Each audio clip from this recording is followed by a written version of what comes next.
जे आमर सृष्टिकर्ता से ब्रह्मा, जे आमर पालनकर्ता से विष्णु, किंतु जे आमर संहारकर्ता से हेले देवदेव महादेव, जे चाहिए निजर तृतीय नेत्र खोली ये सारा संसार को भी संहार करें, किंतु अन्य देवता मैंने जहाँ दे पारती आम भाग्य ठूँ भी आमको बहुत अधिक दे पारती।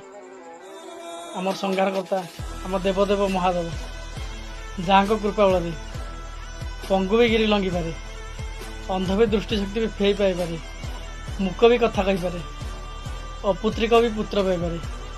जड़े मृत व्यक्ति भी जीवदान पाइपे, जी असंभव को भी करपारती संभव। समस्त भाग्य बदल द्वार असीम शक्ति रही जहाँ पाखे से हेले आमर समस्त परम पिता देवदेव महादेव।